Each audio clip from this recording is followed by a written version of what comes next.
il y a des choses à corriger. Hein. Malheureusement, la politique en 9 ans, nous, Béninois, nous avons été capables d'aller à la violence. Il y a eu des morts, ce que nous déplorons tous. Mais quand un couple se bat, quand le mari gifle sa femme et que la femme réplique, ben, il n'y a plus personne qui ait raison. C'est un couple qui se bat. Donc, c'est l'opposition et la mouvance qui sont responsables. Malheureusement, des morts d'hommes au Bénin et nous devons éviter que cela arrive encore. C'est pour cela que je voudrais appeler chacun à la raison. J'écoute les LD qui menacent et j'écoute aussi certains qui disent soutenir le président Patrice Talon qui répondent de la même forme. Je vais prendre l'exemple d'Azanaï qui a dit certaines choses. Il y en a du vrai dedans, mais il y a de l'affabulation dedans aussi. Mais c'est tout soutenant Talon, on ne peut pas refuser que d'autres aient leur avis. Donc, de la mouvance, si on doit lui répondre, il faut lui répondre sur les faits et non sur sa vie privée. D'ailleurs, un des nôtres l'a fait et je l'ai recadré.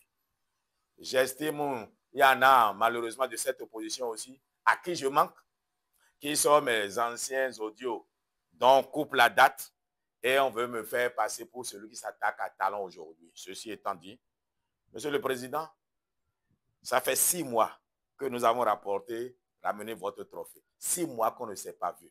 Et pour tous les Béninois, c'est Corvi qui vous voit tous les jours. C'est à Corvi que vous avez remis le budget national et qui communique à cet effet. Ce que nous faisons, nous le faisons sur fonds propres. Voici des gentlemen qui sont venus nous rendre visite. On ne peut même pas leur donner de per diem. La responsabilité sociale, politique, vous oblige d'être généreux. Et c'est à vous de financer cela.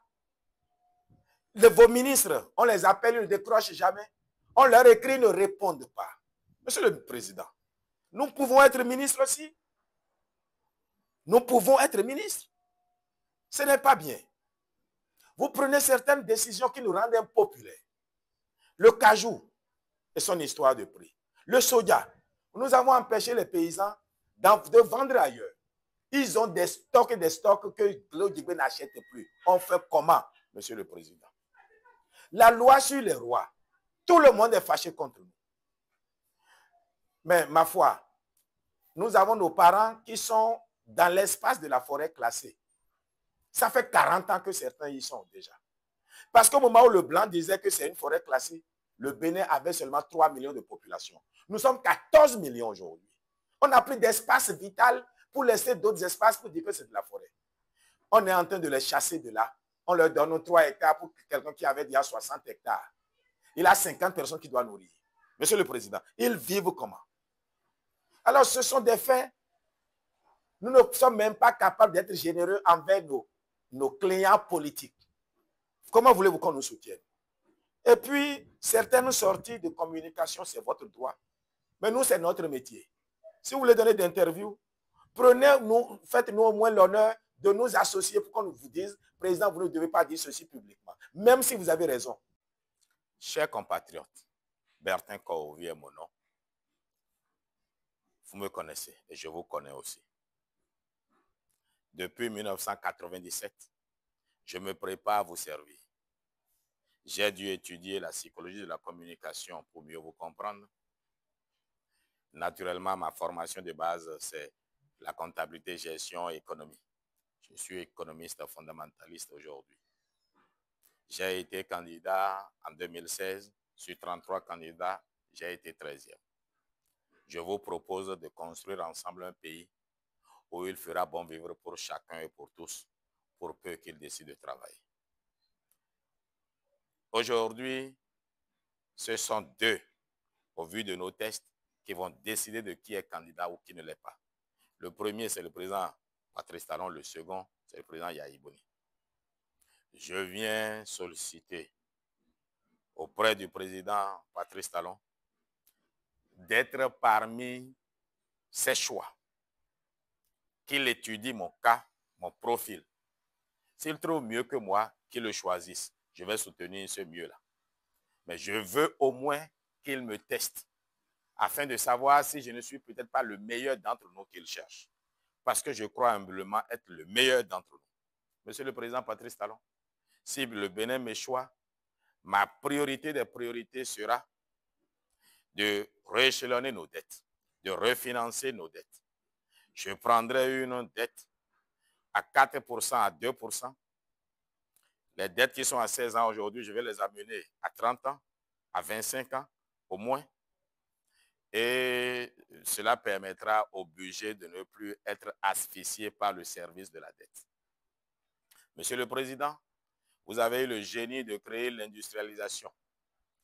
Eh bien, on a besoin du cajou, on a besoin du soja, du sésame, du coton. Je vais aménager, viabiliser 3 millions d'hectares de nos terres qui sont en jachère aujourd'hui.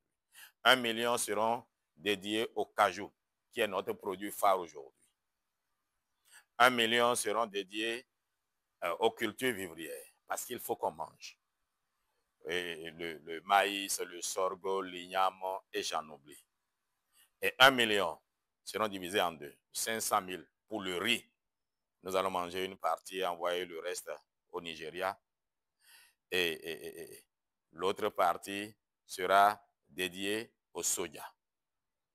Je vais aménager des terres irriguées.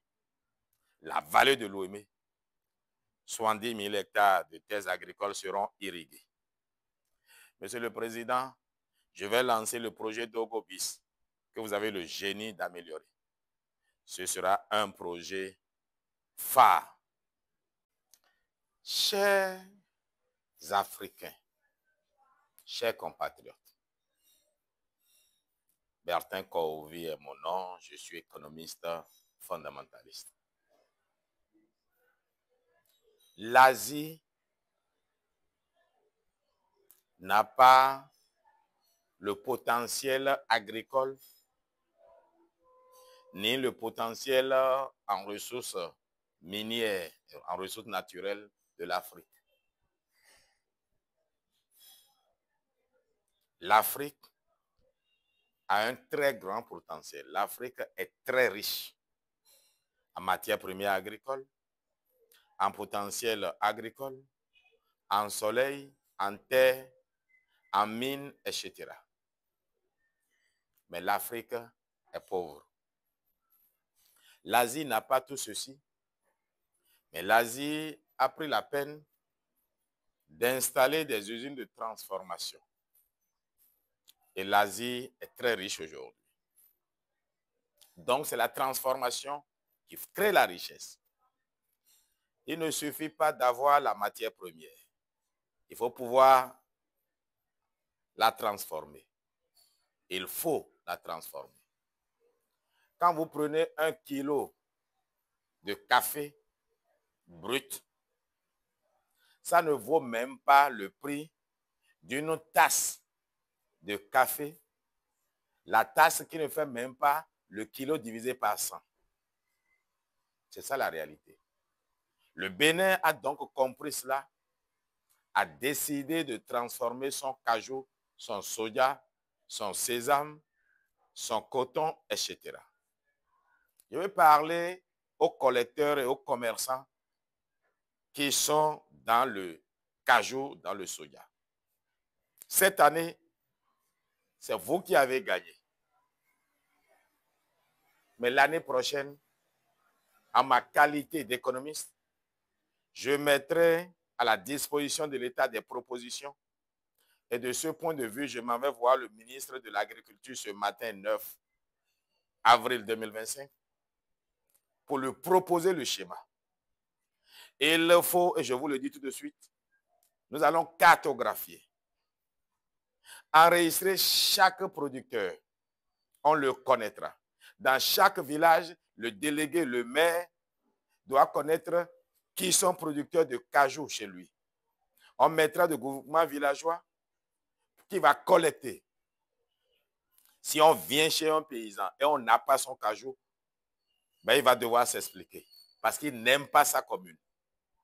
Et on va lier la construction d'infrastructures à la participation de chaque commune à la mobilisation de nos ressources afin de les transformer.